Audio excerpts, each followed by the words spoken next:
நமது ஆண்டவராகிய இயேசு கிறிஸ்துவின் இனிதான நாமத்தினாலே அனைவருக்குமாக வாழ்த்துதல்களை கூறிக்கொள்கின்றேன். தீமையை நன்மையால் வெல்வது, இதை யோசிக்கும் பொழுது எனக்கு ஒரு கதை ஞாபகம் வருது. ஒரு ஊரில் ராமு, அமுதன் அப்படின்னு 2 பேர் இருந்தாங்க. இந்த அமுதனை பார்த்தோம் அப்படின்னா, அவன் படித்த மனிதன், ஆசிரியராக பணிபுரிஞ்சிட்ருக்கவன், நல்ல குணங்களை கொண்டவன், எல்லோருக்குமே நன்மை செய்யணும், உதவி செய்யணும் அப்படிங்கிற நோக்கத்தோட யாருக்கு என்ன தேவைன்னாலும் உடனடியாக சந்திக்கக்கூடிய ஒரு மகனாக இருந்தான். அதே நேரத்தில் ராமுவை பார்க்கும் பொழுது ராமு பணக்காரன். அந்த பணக்கார பெருமிதம் எப்போதுமே அவன்கிட்ட உண்டு. அடுத்தவங்க கஷ்டத்தை பற்றி யோசிக்க மாட்டான். தனது வேலை தான் உண்டு, எனக்கு எல்லா காரியங்களும் நடக்கணும் அப்படின்னு யோசிக்கக்கூடியவன். அதனால் ஊர் மக்கள் ராமுவோட நெருங்கிறதுங்கிறது சற்று கடினமாக இருந்தது. ஆனால் அமுதனோட ரொம்ப மிகவும் நெருக்கமாக பழகி வந்தாங்க. எது ஒன்றுனாலும் அமுதனும் மக்களுக்கு தேவையான காரியங்களை செஞ்சான், மக்களும் அமுதனோட கூட எப்பொழுதுமே கூடவே இருக்கிறது மாதிரி இருந்தாங்க. இதை பார்த்ததுனால ராமுக்கு ஒரு பொறாமை உண்டாயிடுச்சு. ஏன்னா எப்போ பார்த்தாலும் அமுதன் கூடவே எல்லாரும் போயிருக்காங்க, நம்மகிட்ட யாரும் வரமாட்டேங்கிறாங்க, அமுதன் என்ன பண்ணிட்டான், அவங்ககிட்ட இப்படி இருக்காங்க, வெளியூர்லேருந்து பிழைக்க வந்தவன் அவனுக்கு இவ்வளவு மதிப்பா அப்படின்னு சொல்லி அவனுக்குள்ள அந்த பொறாமை எண்ணம் மேலோங்கி வந்தது. அதை பார்க்கும்பொழுது அவனுக்கு எப்படியாவது ஒரு சந்தர்ப்பம் நமக்கு கிடைக்கணும், இந்த அமுதனை தீர்த்து கட்டணும், அவனை இந்த ஊர்லேயே இருக்க விடாமல் விரட்டி அடிச்சிடணுங்கிற ஒரு எண்ணத்தோடு ராமு இருக்கான். அப்படி இருக்கும்பொழுது ஒரு நாள் அவனுக்கு ஒரு அருமையான சந்தர்ப்பம் வருது. ஒரு பாதையில் வரணும். அந்த பாதை ஆள் அரவர் மற்ற பாதை, அந்த மக்கள் நடமாட்டம் அதிகமாக இருக்காது. அந்த இடத்துல அமுதன் சந்தைக்கு போயிட்டு காய்கறிகளை வாங்கிட்டு வரான். ராமு வெதுத்தாப்பில் வந்துட்டான். ராமுவை பார்க்கும் அமுதனுக்கு என்னடா இந்த இடத்துல இவங்ககிட்ட மாட்டிக்கிட்டோமே அப்படின்னு சொல்லி ஒரு மனதில் ஒரு கேள்விக்குறியோடு வரான்.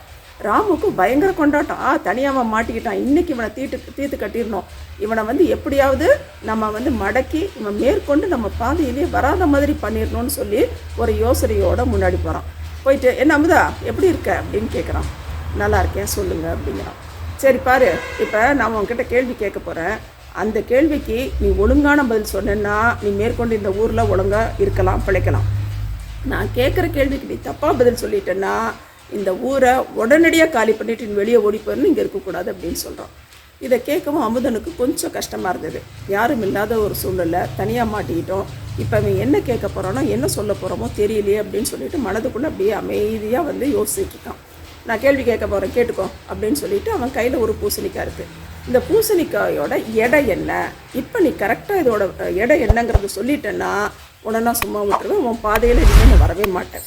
அப்படி நீ தப்பான எடையை சொல்லிட்ட அப்படின்னா இந்த ஊரை காலி பண்ணிவிட்டு உடனடியாக நீ ஓடிடணும் அப்படின்னு சொல்லிட்டு மனதுக்குள்ளே அப்படியே ஒரு கர்ஜிக்கிற சிங்கம் போல் அப்படியே கொண்டாட்டம் அவனுக்கு. எப்படியோ இப்போ நம்ம அமுதனை தீர்த்து கட்ட போகிறோம் அப்படிங்கிற ஒரு இருமாப்போடு அவன் பேசிக்கிட்டு இருக்கான். அந்த கேள்வியை அமுதன் மேலே ராமு கேட்குறான்.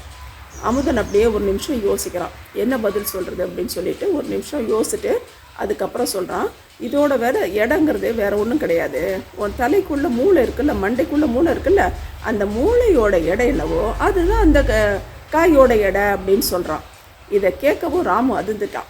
இப்போ அவன் தான் பதில் சொல்ல வேண்டிய நிலைமையில் இருக்குது. என்ன இடம் நம்ம சொல்கிறது அப்படின்னு சொல்லிட்டு தன்னுடைய தவறை, நம்ம இப்போ கேட்ட கேள்வி தப்பு அப்படின்னு சொல்லி அவனோட மிஸ்டேக் என்னங்கிறத ஒத்துக்கிட்டு நம்ம தோத்துட்டோம் அப்படிங்கிறத ஒத்துக்கிட்டு அந்த இடத்த விட்டு அமைதியாக போயிடறான். இனிமேல் அமுதா நான் உன்னுடைய வாழ்வில் குறுக்கில் வரமாட்டேன், எந்த பாதையில் உனக்கு தொந்தரவு கொடுக்க மாட்டேன் அப்படின்னு சொல்லிட்டு அமைதியாக அவன் இந்த இடத்த விட்டு போயிடறான்.